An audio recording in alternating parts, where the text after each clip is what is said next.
What's going on, YouTube? Q back here again with another video for you. And today I'm about to tell you all how I got screwed by this dealership on the purchase of a potential channel car. So I don't know if y'all know, but I'm crazy about the Z28 Camaro, the 2014, 2015. They were limited to about 1,800 examples. Very rare car, and I think it's going to be one of the most valuable Camaros when everything is all said and done, especially since the 6th gen is out of production right now. So the Z28 is the 5th gen Camaro, so it's more muscle car, bona fide track star.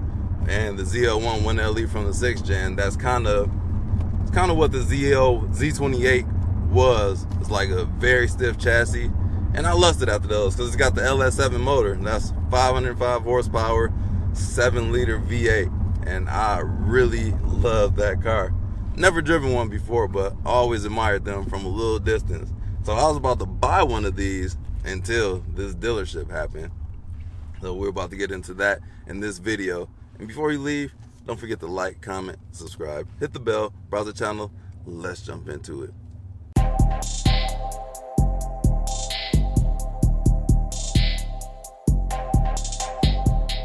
So if you've been with the channel for any amount of time, you know that I'm always looking at a different car. Can't help myself. So I frequently look at Z28s. They're very hard to come across. The prices are all over the place.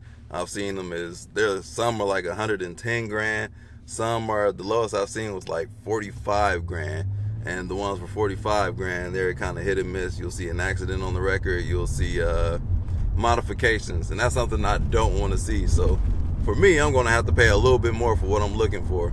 But this one's right outside of Nashville. It's a Beeman Chrysler Dodge Jeep Ram dealership. So it's a Chevy car and a Dodge dealership. So they had this car on the showroom floor. So I'm like, ooh, I need that. So as soon as I saw it, I called them. So to get this Z28, I'll have to give up one of my cars. So I gave them the VIN, gave them my information, the mileage, and they gave me a value, which was a good value, it was a solid value for one of my cars. So I'm like, all right, I want that car. So I'm like, the next things are, I'm going to see more pictures and more videos, because this is an 8-hour drive. I would hate to waste 8 hours of my time driving down there. So I'm like, all right, let me, what kind of modifications are on there?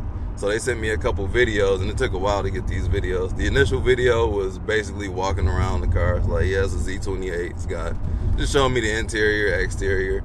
So I really wasn't able to tell much on there. I wasn't even able to see, it had some kind of exhaust on there. I don't know if it's axle back, cat back. I can't even tell what brand it was. So the saleswoman that I was working with, she didn't know the exhaust on there.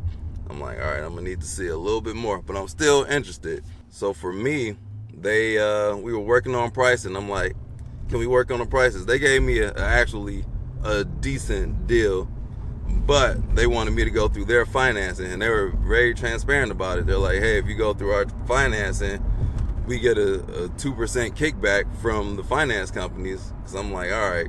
And it would have saved me $1,000, and they said I could refinance within 3 months. I'm like, whatever, I want the cheapest price. So, and you're technically not obligated to stay with that financing unless you sign that in the contract. I've never seen the contract. My Chevy dealership, when I bought my ZL1, they tried to run the same crap with me. I refinanced like the next week. So I get that straight. So I'm like, all right, my finance institution is coming back with these numbers. I'm okay with that. And then they're like, well, if you want the lower price, so I wanted like $1,000 lower. I'm like, we do this price, done deal. And then they're like, yeah, we can't guarantee that price with your financing, but let us do our financing and we'll see. And I'm like, all right. So since I already got my credit pinged, might as well do it again, because once they open the inquiry, you might as well just do another one. It won't hurt. They gave me the interest rate at 72 months. I'm like, all right, that's a solid interest rate for what the market is right now. I can get better, but my credit union, it was like on par with my credit union, and I still prefer to do business with my credit union. But to save me an extra $1,000, financing through them would have been the move. So then I'm like, all right, let me see what other terms y'all have. Because I generally do 83 months with my credit union. 84 months is like, what, 7 years? But I generally do 83 because it's the same. It generally is the same interest rate as a 72-month loan. So that's what I normally do. So I'm like, what's y'all 84-month looking like? And they're like, all right, the salesperson told me that her manager was not at the dealership. Somebody would get back to me the next day. The next day, they didn't get back to me, so I'm waiting. So while I'm still looking into the Z28, so I know the Z06 with the LS7, they have some catastrophic failures with the valve guides on there. And I'm not a huge fan of buying used cars. Like one of the used cars I bought, a Scion FRS, the engine blew up on me on my way home. I didn't do a pre-purchase inspection on that car. Now, any used car that I get, I have to do a pre-purchase inspection. I'm just not going to buy a car without doing one of those. So I run that by the dealership. They're like, yeah, okay. Since I'm out of state, I can't delegate that. I can't get the mechanics to go pick up the car. I can't move the car from dealership to the mechanics myself. So I'm like, hey, could you all do this for me? And they're like, no, we won't do that. I'm like, y'all won't drive the car it's in the same city, like 10, 15 minutes away from the dealership. Y'all won't do that for, like, the numbers work out, I'm buying the car. So I'm like, y'all won't do that for me? I'm like, all right, let me call around some more shops. Because these are like mom and pop shops. They're not huge dealerships. Dealerships has runners that can run a car from place to place. They pay these people to run the cars around. So I'm calling around to these mechanic shops. And out of the three of them, like they're like, we just don't have the manpower to run cars around. I'm like, I get that. So one of the shops, they said they normally don't, but they would do it for me. And this shop, they weren't able to inspect the car until the next week, which would have been like 10 days later. And the dealership is trying to come off on this car fast. Mind you, this is a red flag for me. If a dealership is unwilling to do a pre-purchase inspection, then that's a red flag. So that got my attention. So I'm really skeptical about this car because I don't want to be stuck. I'm not paying 15 grand to replace an engine. The LS7 is a special engine, high revving to 7,000 RPMs for a Chevy, because most of these cars, the 6.2s, they're like truck motors, but this one has a little bit more character on it, so it's higher revving to 7 grand.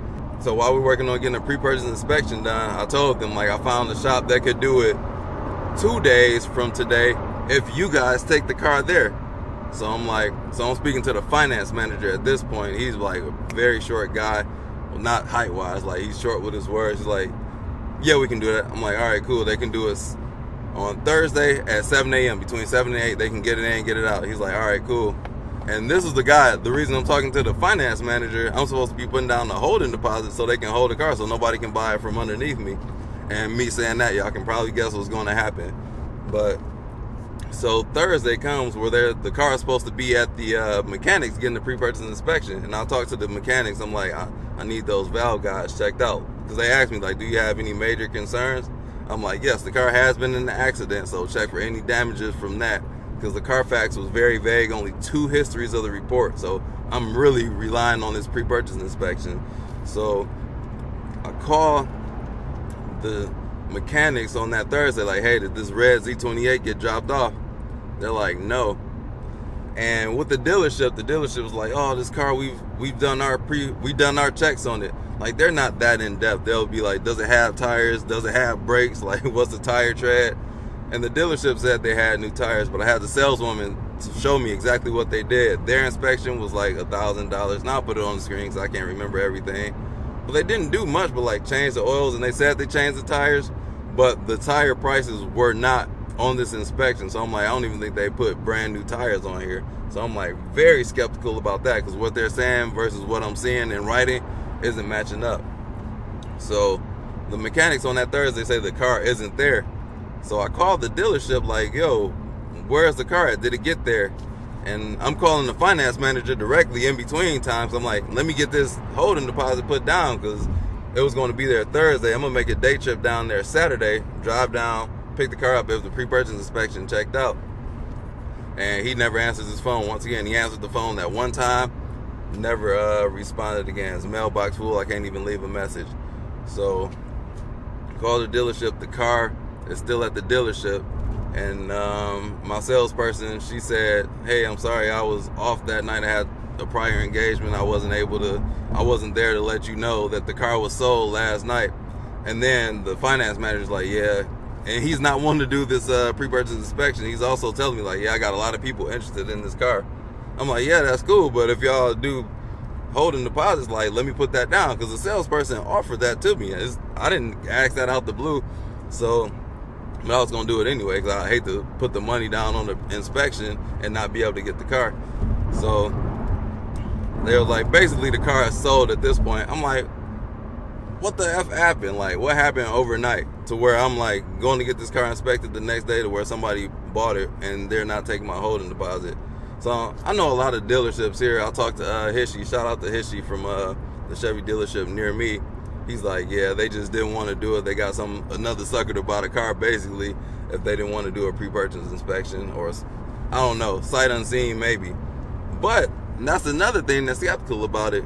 So this whole process, the price, it was $50,000 list price. Then I saw it drop to $49,500. And then now it's like 3 days after they said the car is sold, the price has lowered again another $500. So it's now at $49,000. So what I'm thinking is they just didn't want to deal with me personally, because I'm doing my homework to make sure I don't get burned, because they're in to make money, I'm in to not get burned. So we both have our own personal interest in this deal, and I think they just want to go on to somebody else who doesn't have more resistance than I do. So I'm speaking to my salesperson, like, and it's like, oh yeah, they don't like doing holding deposits. I'm like, yeah, that's cool and all, but I was going to buy the car, had the inspection checked out. And now I'm wondering if they just told me that because the car is still listed. I'm like, so I'm going to try and call, and I'm going to record that to see what they can say, if I can get that clip, because I'm curious if the car is there. If the car is there, then, oh, well, it wasn't for me. Like, I'm not happy, but I'm not sad as well, because if it was meant for me to be, then I would have been easily able to get it. But if it's not, then I already had a feeling like it could happen. Like, what if some BS happens? Thank you for calling Beeman Chrysler Dodge Jeep Ram. Press 1 for sales. Press 2 for... Thank you for calling Beeman. Hey, how are you doing today? Doing well, and yourself? Doing pretty good. I'm calling to see if you all have a red Z28 Camaro still in stock. Well, we have one in stock. I think it's already been sold. Oh, okay. I wasn't the manager on it, but we do have one that's in the showroom here. Okay. But I'm under the impression, I think that it's already been traded for, and the guy's supposed to be here this week with the take delivery of it, but I think he may have already had money in house. Okay. He put a deposit down or something on it? I wasn't the manager on it, but my boss actually was. But hold on a second, let me just check. Okay. Been on hold for 10 minutes. And then, unfortunately, that's what did happen. But the search continues for a Z28. And the word of advice for you guys, like, if you're buying a used car and a car that's known to have certain issues, 'cause I'm like digging in through all these forums, I'm like looking at K-Tech's website, you got to get the heads rebuilt for this valve guide chain issue, and that's like a couple grand. But I also think it's convenient that these performance shops are saying like, hey, we can fix that, might as well get a cam in it too for like 10 grand. So I know Inflator does something like that, and K-Tech, so you wouldn't have to worry about it. But I just think it's also convenient that they offer an upgrade, which will give you a peace of mind, but the heads will be like a grand per head or whatnot. I'm not exactly sure, because I didn't look that much into it, because I didn't plan on having to do that. Maybe at some point in the near future, or to see if the pre-purchasing inspection can find out if that car had this work done already, because I would hate to do this work myself, buying this car and have to do the other work. I just wanted to protect myself to having to replace an engine. That's what happened. If a dealership will not let you do a pre-purchase inspection, just walk away. Like, another car will come up at some point in time, hopefully for you. Just don't get burned, because that's what this could have led to, you getting burned. And they're kind of like willing and dealing, like, because the sales manager, she's like, oh yeah, the car is fine, it checked out, our people said it's all good. I'm like, yeah, y'all would say that, but is it actually good? Let me see that, because the pre-purchase inspections, they can be thorough, and it takes about an hour to two for them to thoroughly go over the car from front to back, inside and outside. And of course, they can miss some things that could be like super mechanical, that could involve like taking an engine out. But for peace of mind, I just needed to know for myself what was done to this car, how bad was that accident. And yeah, just a peace of mind for me. It's a two-way deal. Like, yeah, the dealership will try and fast talk you into hurrying up to make a deal so they can get their money and they don't have to deal with you no more. as is, all sales final. But I'm not going to rush into the wrong deal or to where I get burned, because that engine replacement with a cheap little FRS I had, 12 grand used. The engine I had to replace it with was 7 grand for another engine for the same model year, because 2013 FRSs, they had, the engine was prone to the same thing. I think something with the spring and catastrophic engine failure. So you would have to get one of those same exact engines with the same exact failure. The 2014s and up didn't have that issue. So I'm trying to avoid catastrophic failures like that. It happened to me, and it was a terrible time, and I'm not going through that again if I can avoid it. So experience is the best teacher. That was my experience, and I don't have to learn that lesson again. So that's what happened. It would have been great to have a Z28 on the channel, because I do the Camaros. Like, I just love my Camaros, and that's like a rare one. Like, honestly, I got sick of seeing everybody in Rapid Blues. That bothered me. I know it's a weird thing to get bothered about, but I don't like seeing the same car, my same car that everybody else got. So the Z28, I would have been in, it would have been a whole lot less people with a Z28. So that's what happened on that. Will I get one in the future? If I see something, like, I'm not about to overpay for one, because a lot of these cars, people just didn't drive them because they knew it was a collector's car. When they came out, they were 75 grand. Nobody bought them because they were a lot more than the ZL1. The ZL1 and like a 5th gen Camaro was like $52,000 to $55,000. The Z28 was like $75,000, and they heavily discounted them because nobody bought them. They were way overpriced for what you get, and you get a whole lot less on the interior too. It's like the only option is a radio and air conditioner, so you know you're dealing with a true track car, but the hardware is there, and it's very stiff. A lot of people say you can't daily drive them. I didn't care because I got my daily driver, and then, like, man, that would have been a great car, but didn't happen. Oh well, moving forward. So I'll probably have another car on the channel soon. Got a deposit on another car, so watch out for that video. So do your homework when you're looking at these used cars. Make sure you know the main problems, the problematic areas of any vehicle, like the LS7 engines. So I was able to look at the Z06 forums and the Z28 forums. The Z28, since it's such a small community, that's kind of what sucks about having a rare car. Like, not a whole lot of cases. Maybe 1 or 2 people said they had the same failure. GM said they fixed it in 2011, and people with the Z06s were still seeing the same failure after that. So it's like, all right, just get the heads done, and hopefully it doesn't happen again.